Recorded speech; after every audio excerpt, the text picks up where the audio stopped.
रात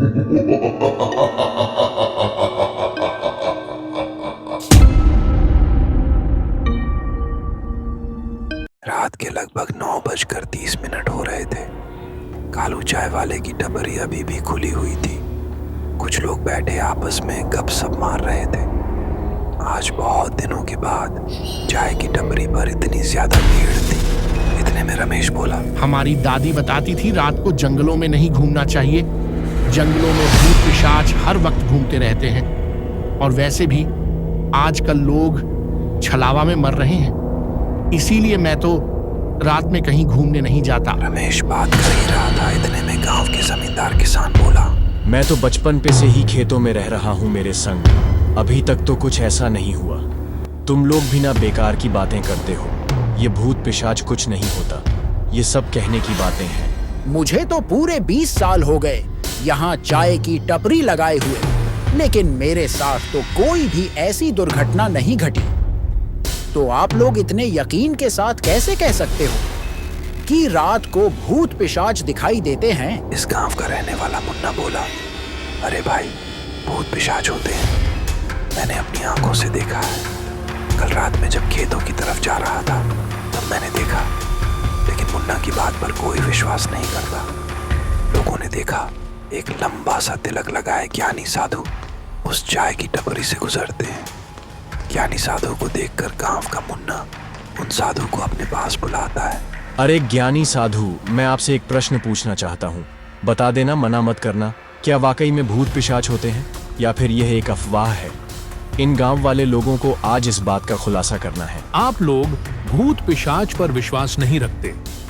भूत पिशाच और छलावा यह सब भटकी हुई आत्माएं होती हैं। इन आत्माओं से कभी खिलवाड़ नहीं करना चाहिए। यह चीज असलियत में होती है। मैं कैसे मार लूं कि यह चीज असलियत में होती है?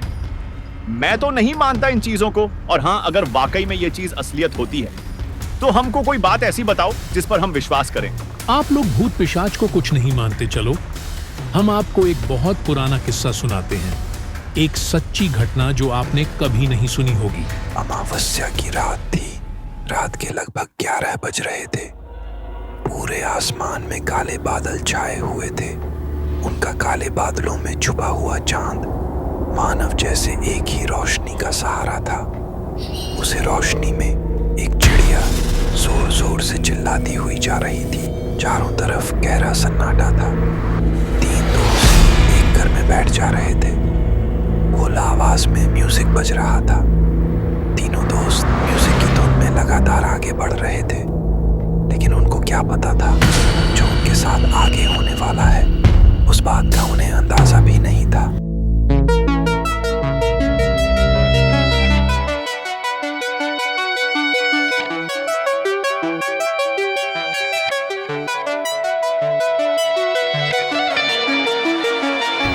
चलते चलते अचानक से गाड़ी एक जगह पर रुक गई।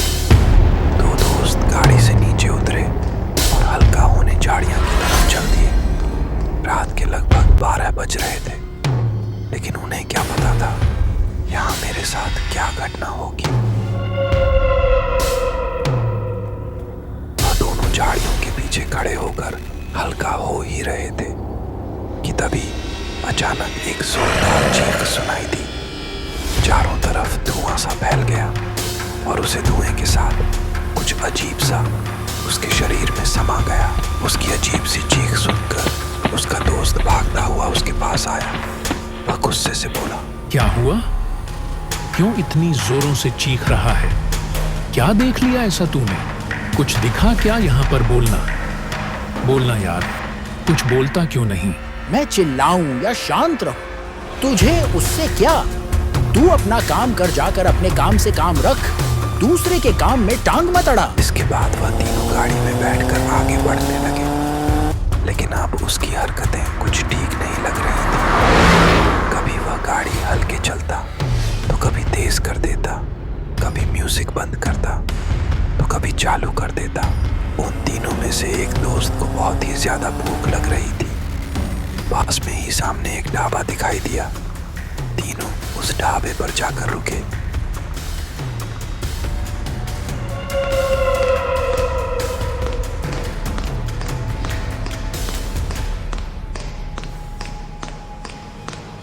ढाबे के गेट पर जाकर खड़े हो गए, लेकिन ढाबे का गेट बंद था। उनमें से एक दोस्त जोर जोर से दरवाजा खटखटाने लगा। इतनी देर तक दरवाजा खटखटाने के बाद भी कोई बाहर नहीं आया। इन तीनों ने सोचा शायद यह ढाबा सालों से बंद होगा, वरना यहाँ पर बहुत सारी भीड़ जमा होती। इतने में एकदम खून से सना हुआ थैला लेकर एक व्यक्ति सामने आकर खड़ा हो गया। एक दोस्त ने पूछा, भाई खाना मिलेगा क्या? मैं तुम्हारे लिए खाना ही तो लेकर आया हूँ इस थैली में। उन तीनों ने देखा, उसे थैली में खाना नहीं बल्कि खून से रंगी हुई थैली थी, जिसे देखकर उन तीनों की रूह कांप जाती है और वह तीनों तेज कदमों से भागने लगते हैं।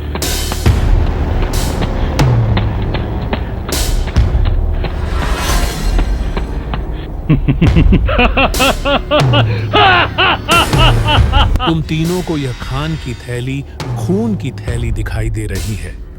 लगता है तुम तीनों में से किसी के ऊपर छलावे ने अपना बस जमा लिया है। तुम तीनों नहीं बचोगे, यह मेरी बात याद रखना। तीनों ने गाड़ी में बैठकर एक तेज ही रफ्तार पकड़ ली। तीनों उस ढाबे से तेज रफ्तार से आगे निकल जाते हैं। उनकी गाड़ी लगातार तेज रफ्तार में चल रही थी। उन तीनों दोस्तों में से दो दोस्त बहुत ही ज्यादा डर रहे थे, लेकिन एक दोस्त जिसके चेहरे पर अजीब सी मुस्कुराहट थी। तीनों लगातार चल ही रहे थे, लेकिन वह जंगल से निकल नहीं पा रहे थे। तीनों दोस्त में से एक दोस्त पर छलावे ने अपना असर ले लिया था। जिस जगह से वह गाड़ी ले जाते, लौटकर वापस फिर वहीं पर आकर रुक जाती।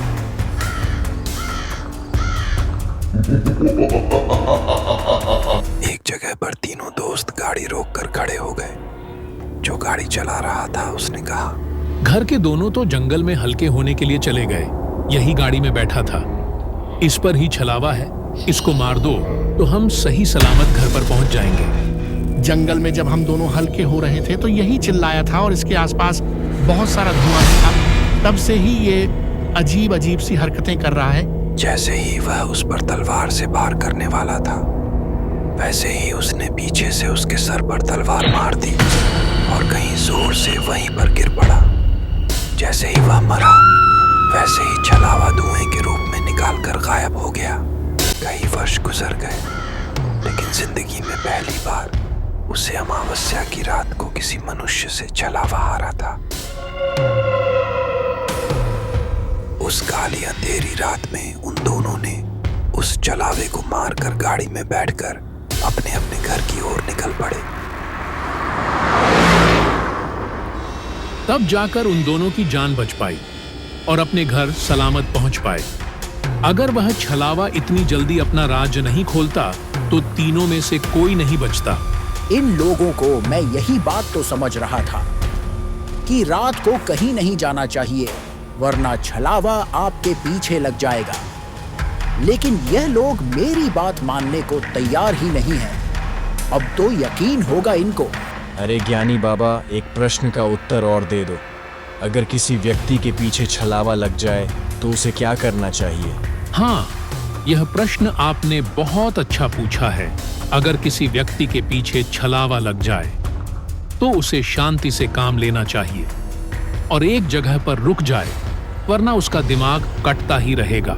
यह घटना बहुत सारे लोगों के साथ होती है, शायद आपके साथ भी हुई होगी। अपनी राय कमेंट में बताकर जरूर जाना और हाँ, सब्सक्राइब करना मत भूलना।